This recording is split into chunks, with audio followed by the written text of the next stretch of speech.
Voy a hablar acerca de una historia de una mujer llamada Sara con otra mujer llamada Agar. Esos dos nombres están en la Biblia, son parte del libro de Génesis.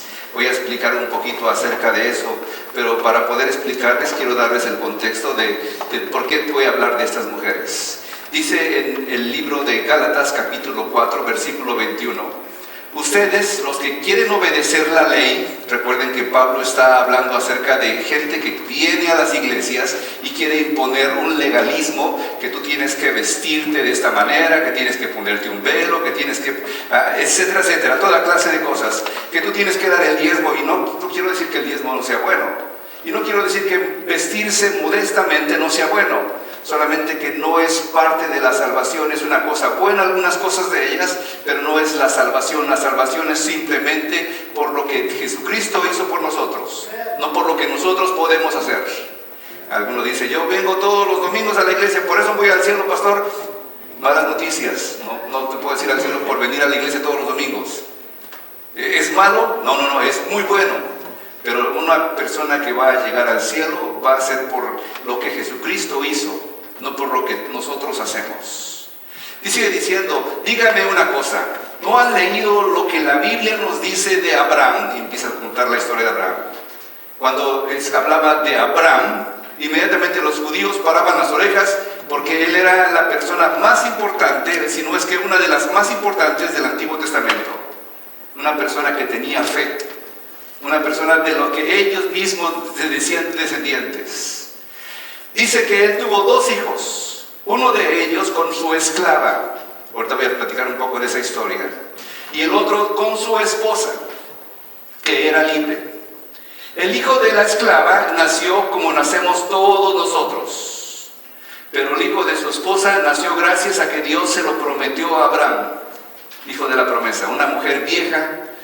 Digo vieja con respeto, 90 años, ya cualquier persona que tenga 90 años, ya no puede decir que está joven, ya puede decir que es joven de corazón, pero nadie se la cree, ya está viejo, 90 años. Esta mujer tenía 90 años. Pero el hijo de nació de la esclava prometió a Abraham. Estos dos casos pueden servirnos de ejemplo. Y esto es cuando dice sirve de ejemplo, utiliza la palabra alegoría. Y voy a hablar de una alegoría. Alegoría es cuando una cosa es ejemplo para otra cosa. Díselo a José para que entienda Pedro. ¿Sí? Entonces es más o menos esa idea. ¿Sí? Dice una cosa para que se entienda otra cosa.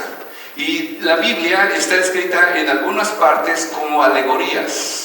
La Biblia no es totalmente una alegoría, están muy poquitas partes donde dice esto es una alegoría y tiene que tratarse como alegoría. En otras ocasiones dice esto es historia y tiene que tratarse como historia. Algunas personas dicen, bueno, alegoría es como un ejemplo, ¿verdad? Entonces Abraham no existió, entonces Moisés no existió, entonces David no existió. No, eso sí es historia. Pero cuando esas historias se usan para ejemplificar la fe de nosotros, se puede tomar como una alegoría, y esto específicamente Pablo va a decir, esto que les voy a contar ahora es una alegoría de una cosa que sí sucedió. Esos dos casos pueden servir de ejemplo. Las dos mujeres representan dos pactos. Pacto, ¿saben qué es un pacto todo? Cuando alguien hace un contrato. Es la misma palabra que testamento. En la Biblia tenemos dos partes, el Antiguo Testamento y el Nuevo Testamento. El Antiguo Pacto y el Nuevo Pacto. Es la misma idea, más o menos. Las dos mujeres representan dos pactos. Agar representa el monte Sinaí. Pero los judíos son los que recibieron la ley en el monte Sinaí. ¿Por qué entonces ahora los judíos son del monte Sinaí? Ahorita lo voy a explicar. Que está en Arabia. El Islam, los musulmanes, los palestinos, los árabes, pues todos sus descendientes nacen siendo esclavos. Este monte representa a la ciudad de Jerusalén. ¿Cómo es posible ahora que digas que Arabia representa a Jerusalén? Porque dices que Sinaí y Arabia y Jerusalén es lo mismo. Bueno, parece que Pablo está diciendo sí es el mismo. Una Jerusalén, no una Jerusalén como del Antiguo Testamento, que esperaba al Mesías. Pero una Jerusalén que había visto venir al Mesías y que lo había rechazado. Una Jerusalén vacía. Esa iglesia se ve muy bonita, pero si no está Cristo aquí, sería nada más una reunión de grillos que quieren hacer ruido. Si no está Cristo aquí. Pero si está Cristo aquí, este es un lugar hermoso porque Dios está entre nosotros. Y eso puede ser tu casa también. Cuando te reúnes a estudiar la palabra de Dios, es un lugar hermoso porque Dios está ahí. Este monte representa la ciudad de Jerusalén y todos los que viven como esclavos de la ley. Está diciendo que todos los judíos que están siguiendo la ley son esclavos. Pero Sara representa el nuevo pacto por la cual pertenecemos a la Jerusalén del cielo, la ciudad que todos somos libres. Sigue diciendo, refiriéndose a Sara, versículo 27, la Biblia dice, alégrate mujer, le dice a Sara, esposa de Abraham, la legítima esposa de Abraham, tú que no puedes tener hijos. Hasta los 90 años tuvo su primer hijo. Grita de alegría, mujer, tú que no has tenido. Y tú, mujer abandonada, ahora tendrás más hijos que la mujer casada. Sigue diciendo, hermanos míos, ustedes son como Isaac, el hijo que Dios le prometió a Abraham. Y digo que son como él porque son los hijos que Dios le había prometido. En aquel tiempo, el hijo de Abraham tuvo con Agar, perseguía a Isaac, que nació gracias al poder del Espíritu. Y ahora pasa lo mismo. Los que desean seguir bajo el control de la ley nos persiguen a nosotros, que somos los hijos de la promesa. Pero la Biblia nos cuenta que Dios le dijo a Abraham, echa de aquí a esa esclava y a su hijo, él no tiene derecho a compartir la herencia con tu hijo Isaac, que nació de una mujer libre. Hermanos, nosotros no somos esclavos de la ley, sino somos libres. No somos como el hijo de la esclava, sino como la mujer libre. Y ahora voy a empezar a hablar acerca de esto, ¿sí? Entonces, es interesante para mí estudiar el libro de Gálatas.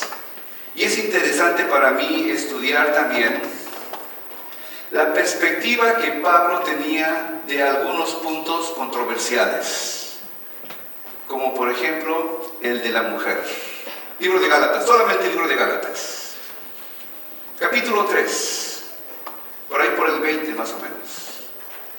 Dice que ya no hay judío ni griego. O ya no hay judío ni gentil, ya no hay esclavo ni libre, ya no hay hombre ni mujer, diciendo que los dos son a la misma estatura, al mismo nivel, al mismo tamaño, no hay ninguno mayor que otro. Los esclavos no son más que los libres, y los libres no son más que los esclavos, los hombres no son más que las mujeres, y las mujeres no son más que los hombres. Y los judíos no son más que los gentiles, y los gentiles no son más que los judíos. Todos somos iguales delante de Dios. Y todos decimos amén, porque nos gusta esa idea. Y luego habla acerca de una mujer esclava.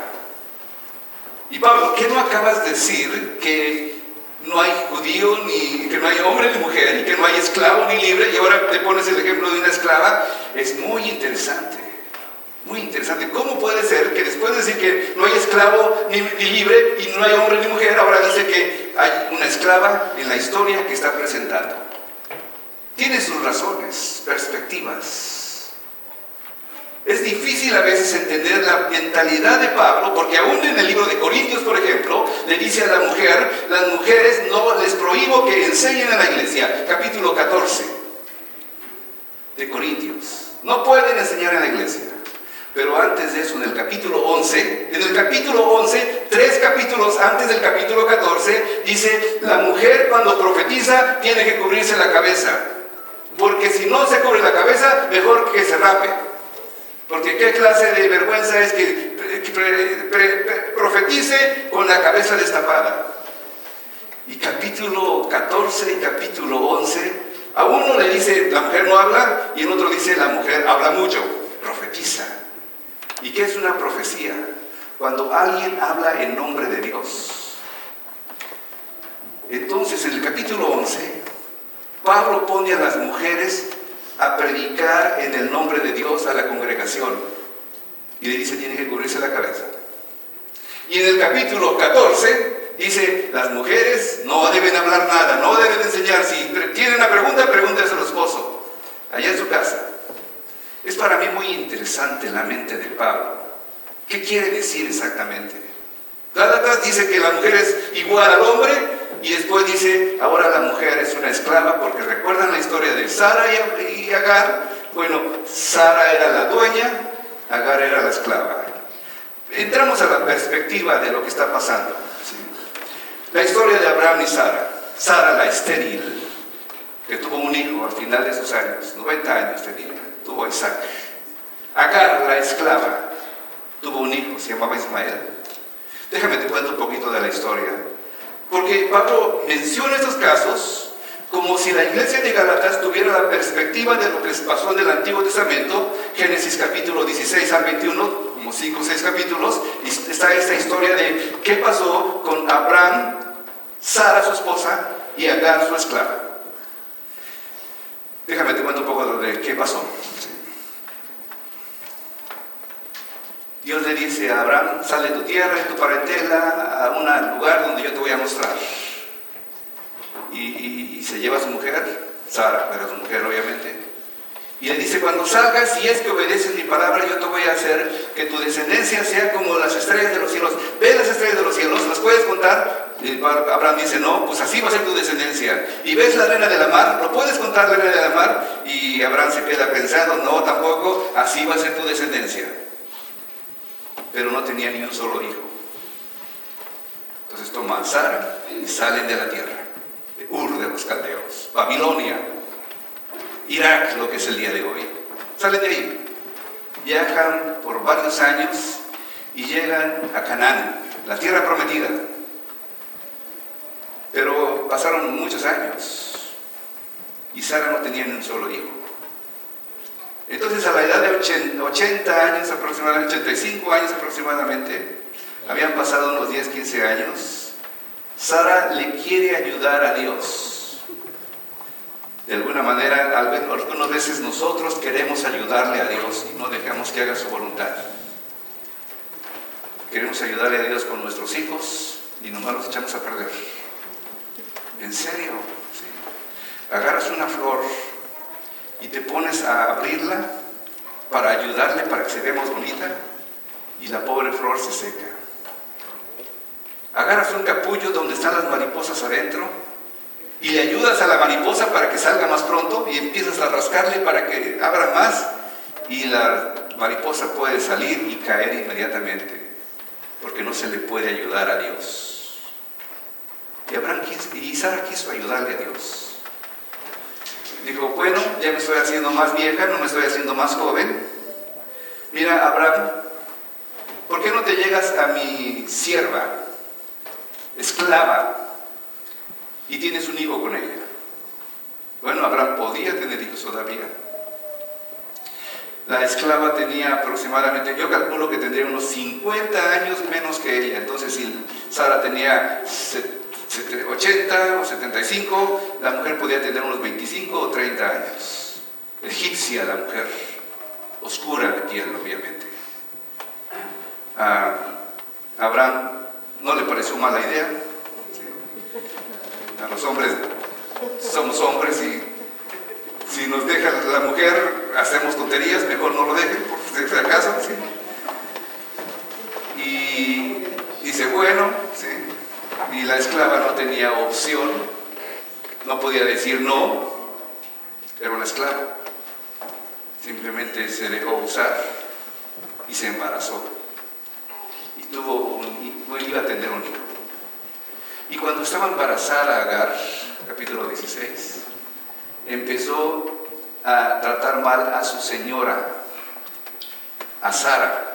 Yo si pude, mira, tengo al hijo de tu esposo, y se siente diferente porque ahora ya tiene poder.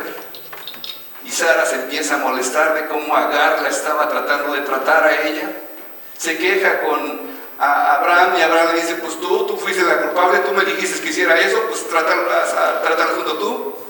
Sara empieza a tratar mal a la pobre Agar. La pobre Agar estaba tan aturdida de tan mal que la estaba tratando, no sé si golpes, no sé si cualquier cosa, más trabajo, qué sé yo lo que hizo, que decide irse de ahí porque estaba cansada. Llega por ahí a un lugar donde está llorando punto de morir y le dice: Dios, regrésate a donde tú vives. Regrésate y ponte en paz con tu señora, sírvele. Y el hijo que tienes, yo lo voy a hacer también una persona muy importante. De él van a salir príncipes, reinos van a salir de él. Él también tiene una promesa. Y la mujer regresó con Sara. Tenemos la historia después. Pasamos a la siguiente escena. Dios se le aparece a Abraham a los 100 años. 100 años. Y ya no estaba ya se le había olvidado eso de la promesa. Dios le dice todavía que lo va a bendecir. Para eso su hijo ya tendría quizá unos 15 años, 10, 15 años. Ismael se llamaba. Y cuando Dios se le aparece, dice: yo te voy a dar una descendencia. Dice: pues ojalá te guste mi hijo, el de mi esclava. ¿Sí? Dice: no, ese no es tu hijo. El hijo que vas a tener es el hijo que yo te prometí que te iba a dar. De tu mujer misma. Pero mi mujer ya, y por eso Sara, que estaba en la tienda, atendiendo ahí, calentando un poquito de comida, porque estaban comiendo fuera de su tienda, escucha esas palabras y se empieza a reír. Sí. Y Dios le dice: ¿por qué te reíste, Sara? Y Sara, como buena mujer, le dice: yo no me reí. ¿Sí? No, ¿cómo que no? ¿Sí te reíste? Yo escuché. Sí, te reíste. Como que no creía, ya soy muy vieja. Ya no puede pasar conmigo. Ya eso se acabó hace mucho tiempo. Ya hasta dejé la ilusión de que un día voy a tener un hijo. Y Dios le dice: pues vas a tener un hijo. Y ese hijo le puso por nombre Sara Isaac, que significa risa. Dice: porque todo aquel que sepa de mí se va a reír cuando sepa que yo tuve un hijo a los 90 años. ¿Te imaginas llegando un niño al kinder? ¿Cómo te llamas? Risa. ¿Sí? ¿No se reiría uno de él un poquito? ¿Risas? ¿Quién te puso así? ¿No te querían cuando te pusieron eso? No sé. Y eso dice, eso es lo que significa, decía a Pablo, ¿sí? la fe nuestra. ¿Sí? Es interesante para mí las palabras en hebreo. Sara, el hebreo se escribe al revés, de derecha a izquierda. Nosotros escribimos de izquierda a derecha. El hebreo se escribe de derecha a izquierda. Y Sara empieza con la S, ¿sí? Y termina con la T, con la H. Algunas personas, no sé si lo han visto ustedes, escriben su nombre Sara con H al final. Es hebreo. Sara sin H es español. Sara con H es hebreo. Y Agar también lo ven en sus Biblias, lo escriben Agar con H al principio. Pero si es al principio, entonces se escribe al final. Entonces, de alguna manera, la idea es que esa palabra de H es como espíritu, que sopla el espíritu. Y para Sara, el espíritu sopló y terminó en ella. Para Agar, que empieza con H, el espíritu no pudo soplar porque estaba cerrado. La H le interrumpía el soplar en la letra completa. Y eso significa para mí que de alguna manera ella se dejó usar por Dios, una de ellas, y la otra no se dejó usar por Dios. Agárrese. Es que dice la Biblia, ¿sí? La ley más bien dice: si te portas bien, te va a ir bien. ¿Cuántos han escuchado eso? ¿Cuántos se portan bien para que les vaya bien? Eso lo pueden hacer hasta los malos. Si me porto bien, me va bien. Entonces que Dios le bendiga. Eso es nada más, simplemente más que la ley. Si me porto bien, me va bien. Eso es la ley. ¿Y el cristiano entonces no se debe portar bien, pastor? El cristiano tiene que aún portarse mejor, pero la razón por la que se porta mejor no es porque obedece la ley, sino porque por causa de que es libre a través de Jesucristo, él se siente... ahorita voy a tratar de explicar un poco más. Acabo de perder la idea de cómo funciona ahí, pero el cristiano obedece a Dios, se siente libre por Dios, y por eso, porque lo que Dios hizo por él, obedece la ley. Déjame decirte cómo funciona un poco más. Sara fue entonces la esposa original. Entonces, el pacto que ella representa es el original. Antes de la fundación del mundo, Dios escogió a ti y a mí. Antes de la fundación del mundo, es antes, no después. ¿Quién fue primera esposa de Abraham? ¿Quién fue la que no era esposa y que se metió ahí? Agar. Entonces, algunas personas dicen, no, la ley es de todo el tiempo, es antes que sea del Antiguo Testamento.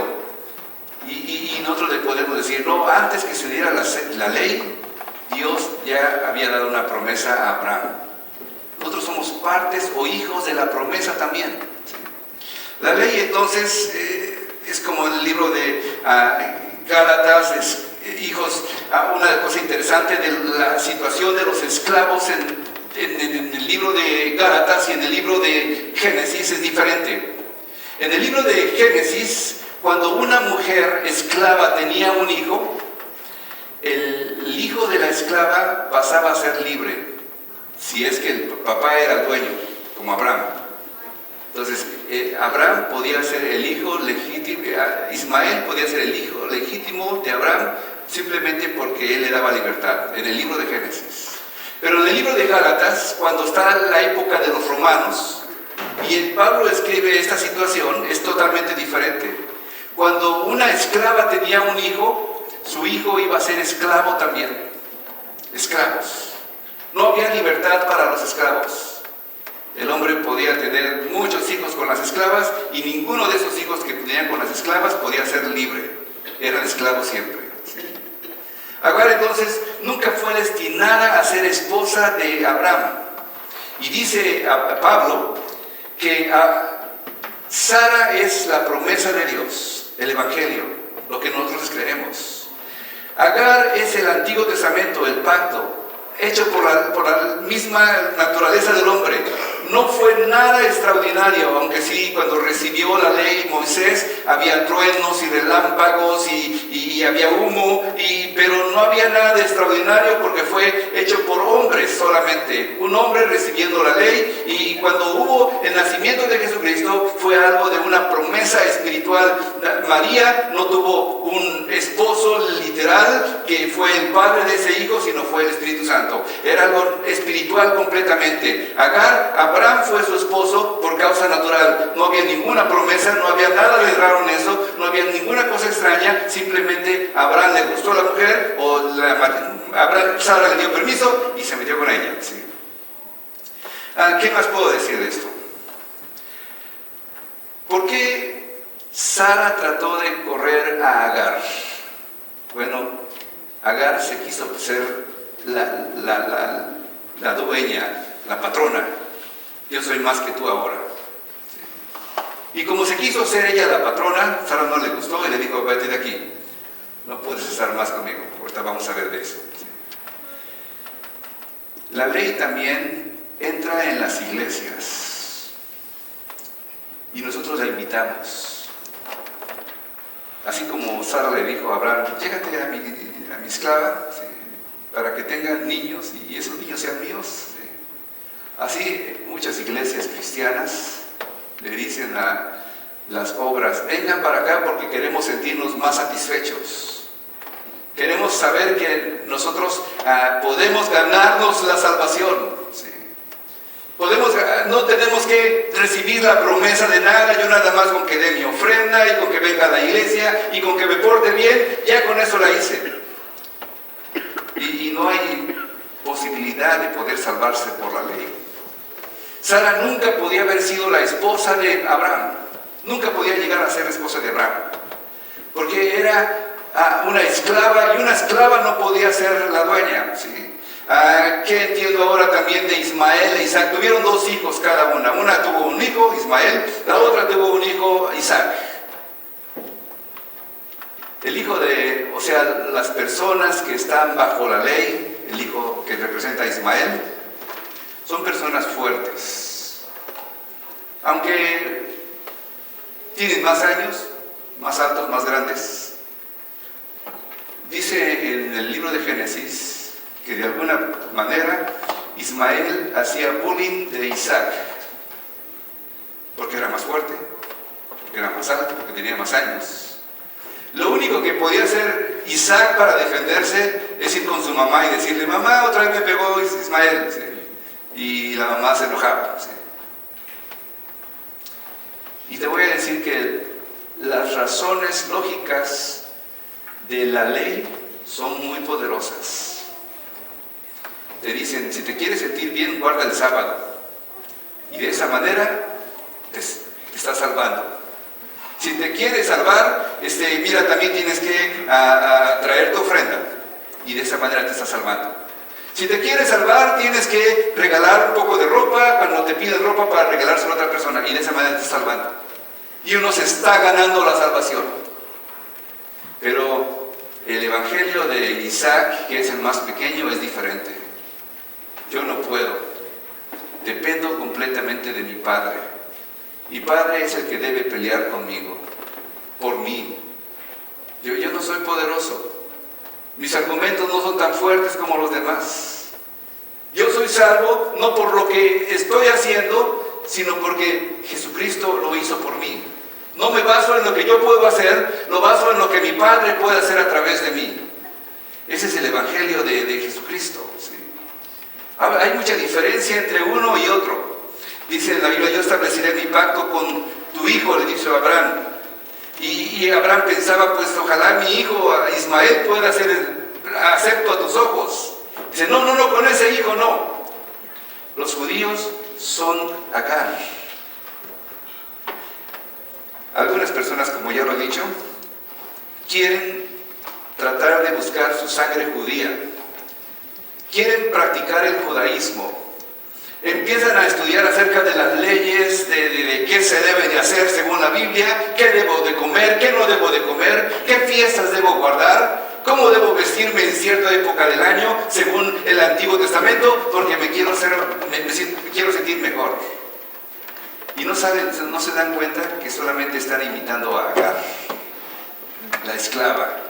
Se están queriendo someter a la ley. ¿Sí? Es importante que entendamos eso, de que no es por nosotros que podamos tener la salvación, sino por causa de Dios mismo. Es el regalo de Dios a los hombres. No es por lo que tú haces, sino por lo que Dios hizo a través de ti. Lo que Dios hizo en la cruz. Yo puedo cometer pecado. Y si yo pienso que la ley está sobre mí, si cometo pecado, ya sé que me va a ir mal. Dios me va a juzgar, me va a aplastar, me va a ir mal en todas las cosas, porque me hice algún pecado. Pero si creo en Jesucristo, Dios me dice: voy con Él como un hijo de Dios. Le digo: Señor, perdóname. Y Dios me dice: no te perdono, yo te perdono.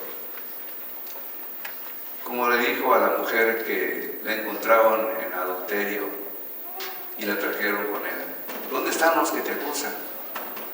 Y ve la mujer para atrás, para los lados, y no, ya no quedó ninguno, Señor. Y Jesús le dice: con gracia, porque Sara representa la gracia. Ni yo te condeno, vete y no peques más. ¿Sí? La gracia es... la ley más bien es una persona que le dices: ve y haz algo, y lo hace, y nada más le dices: pues lo tenías que hacer, ¿no? Es tu trabajo hacerlo. La ley es como una persona que lo ponen, a un animal que lo ponen a moler en un molino y lo ponen a dar de vueltas. Puede ser un caballo, puede ser un buey, puede ser un asno. Y le dan de vueltas y vueltas y vueltas y no llega a ningún lado. Y si no lo hace, lo empiezan a golpear para que lo haga. Y si lo hace más rápido, pues nada más se arruina más rápido, ¿sí? Pero no va a ningún lado. Aquella persona que vive bajo la ley va a morir bajo la ley, ¿sí? Quiero llegar al final de mi sermón, ¿sí? Tengamos compasión de Agar. Yo sé que he estado hablando en contra de la ley, pero de alguna manera tenemos que tener compasión unos por otros.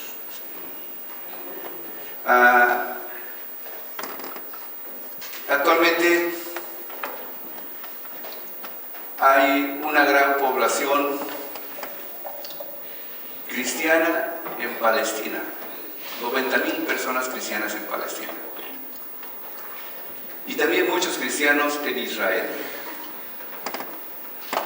Estoy diciendo esto porque los descendientes de Agar, Ismael, son los árabes, palestinos y todos ellos.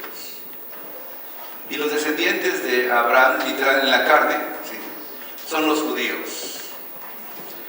Pero otra vez, yo estoy diciendo que nosotros no tenemos que preocuparnos por ser judíos y por ser palestinos, pero estamos en una situación en que vemos también conflictos como el de Palestina e Israel actualmente. Y cuando estamos en esa situación, ¿sí?, creo que tenemos que no tener arrogancia. Arrogancia es como Agar cuando se sintió que era más importante que Sara, y por esa causa empezó a hacer más cosas de las que tenía que hacer. ¿Sí? Quiero llegar al punto en donde sepamos que Dios está con los humildes y con sus hijos. Un joven judío le preguntó al rabino: Rabino,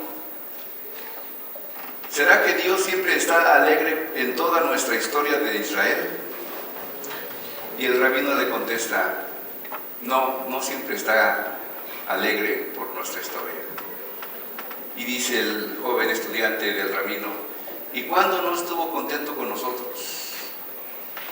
Y le dice el rabino: pues mira, cuando Israel salió de Egipto, con grandes bendición de Dios y con grandes señales, caminaron por el desierto y llegaron hasta el mar, y se dieron cuenta que los soldados egipcios venían a atacarlos. Y cuando venían a atacarlos, Dios, el Todopoderoso, le dijo a los ángeles, unos ángeles que estaban por ahí, estaban observando todo eso: ayúdenles a mi pueblo.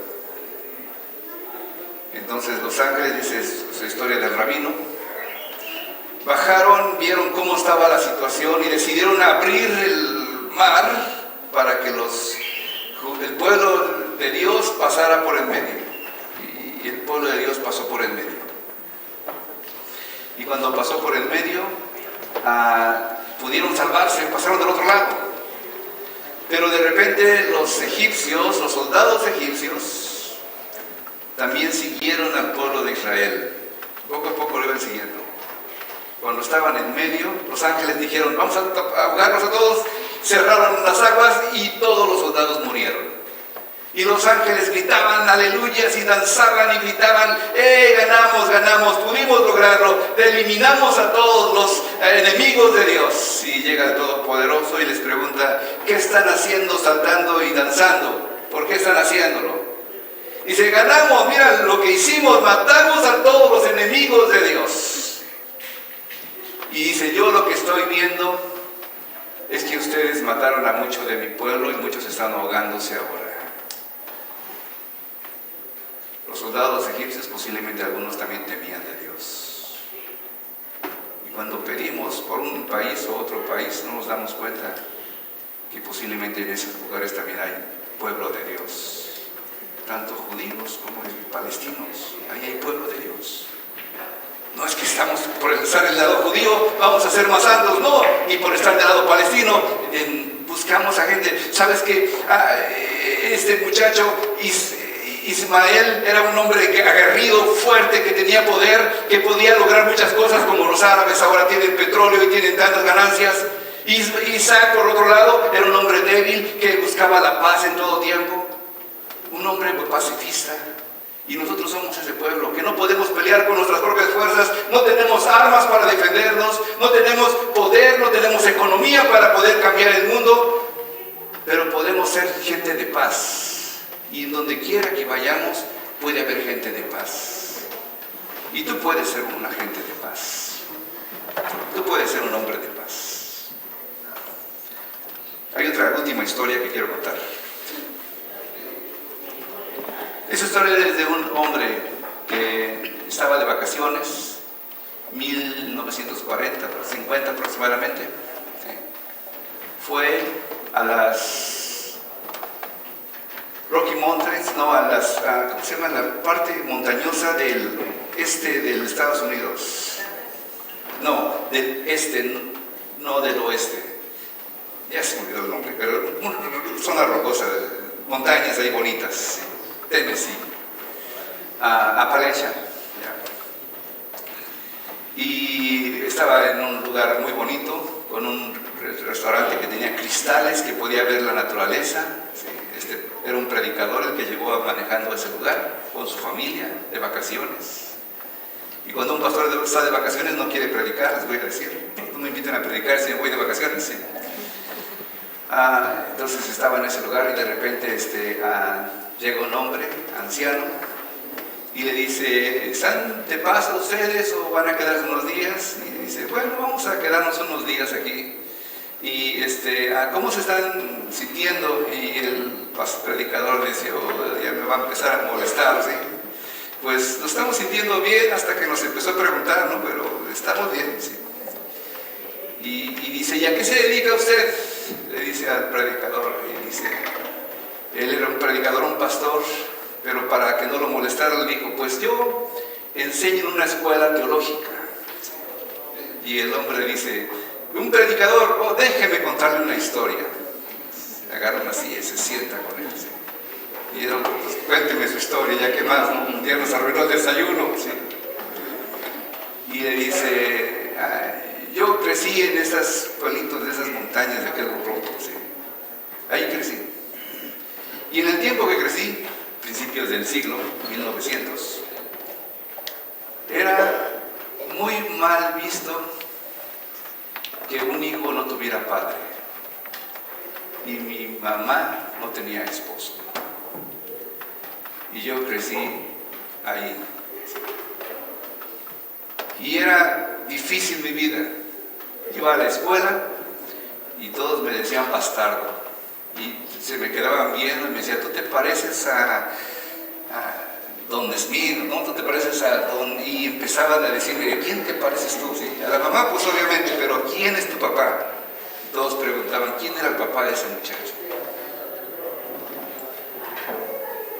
Él se sentía avergonzado, y por esa causa, para que no lo molestaban, pues en el lonche se iba al bosque a comer allá su lonche. No quería estar con la gente. Tenía interés en el evangelio también. Encontró una iglesita por ahí donde había un predicador de esos fuertes, grandotes, barbones y fuertes, y que predicaba duro, el predicador ¿sí? Y le interesaba escuchar el sermón. Entonces iba a los cantos y al sermón, y cuando estaba a punto de terminar salía rápido para que en la iglesia nadie le preguntara de quién es tu papá, ¿sí? Ya lo último que le faltaba, que alguien en la iglesia le preguntara quién es tu papá, aunque estaba avergonzado él. Lo último que me puede pasar, decía él, que en la iglesia me digan quién es tu papá, y como no tienes papá, mejor no estés aquí. Pensaba en eso. En una ocasión el predicador que estaba predicando, él se sintió tan entusiasmado que no se dio cuenta del tiempo que estaba pasando, y cuando terminó de predicar, cuando quiso salir, ya la gente empezó a olvidarse ahí y no pudo salirse a tiempo, ¿sí? Entonces se quedó ahí esperando a que todos salieran, ¿sí? Viendo para afuera para ver a qué hora se iban todos. Pero llega una mano por atrás de su hombro y le toma el hombro y voltea a ver quién es. Y es el predicador. Y le dice: ¿quién eres tú? Y el niño en ese tiempo dice: pues ya se arruinó el asunto para mí, ya seguro ya no voy a regresar a este lugar, ¿sí? Pero el predicador le dice: ¿quién eres tú? ¿Quién es tu padre? Déjame ver. Y el niño pensó: me va a decir uno de los tantos hombres que hay en el pueblo para decirme: ese es tu papá seguramente. Pero no, el predicador lo vio. Tú tienes cara de... Tú tienes cara de... Oh, tú tienes cara de un hijo de Dios. Dios es tu Padre. Ve y reclama tu herencia. Dios es tu Padre. Dice este muchacho, ese día volví a nacer. Eso de volver a nacer, ¿recuerdas? El que no naciere de nuevo no podrá entrar en los cielos. Ese hombre dijo, ese día volví a nacer porque me di cuenta que Dios era mi Padre. Y una persona que es hijo de la promesa sabe que Dios es su Padre. Y le dijo el predicador, muy interesante, ¿cómo se llama usted? Y le dice el hombre, mi nombre es Ben Hooper. Ben Hooper, se queda siendo el predicador, muy estudiado el predicador. Ben Hooper, oh sí, su papá le había contado de que en el pueblo, en el estado de Tennessee, los de Tennessee escogieron 2 veces a un hombre bastardo como gobernador. Este hombre escuchó lo que era ahora y su vida cambió.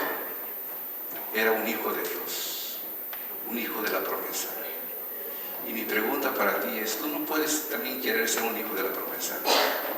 Algunos de ustedes les han dicho, como a mí cuando iba creciendo, tú eres un indio, no tienes ninguna posibilidad de ser nada. Tú no eres nada, mira, tus padres son bien pobres. Tú no eres nada, tú no vas a estudiar, tú no vas a llegar a ningún lado. Pero estás aquí, como un hijo de la promesa. Y si no has escuchado esas palabras, hoy te digo que tu vida puede ser diferente. Tu vida puede ser parte de esa promesa, no de la ley, sino porque Cristo hizo algo en tu vida. Vamos a orar. En nombre de Jesús.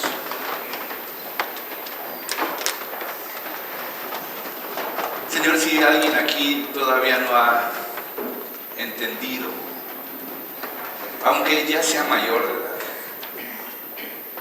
lo que es ser un hijo de la promesa, te pido que ahora lo entienda. Señor, queremos ser pueblo tuyo. Y Señor, enséñanos a ver, Señor, y buscar en medio de los conflictos, pueblo de Dios, y ayudarles en sus situaciones difíciles. No veo nada de malo ayudar a Israel, si es que hay un pueblo de Dios ahí. No veo nada de malo ayudar a los palestinos, si es que hay un pueblo de Dios ahí. No veo nada de malo ayudar a la gente de Acapulco, si hay un pueblo de Dios ahí. No veo nada de malo ayudar a la gente que está en las calles en estos momentos, porque de ahí puede haber un pueblo de Dios también. Porque de ahí puede haber gente, hijos de la promesa, hijos que estaban en el corazón de Dios antes de la fundación del mundo, ese deseo de que pudiera ser hijo de Dios. Te pido, Padre, que salgamos a las calles a buscar a aquellos que han escuchado el mensaje de Dios y que nazcan de nuevo, que sean hijos de la promesa. Estamos en tus manos, Señor, para ser usados por ti.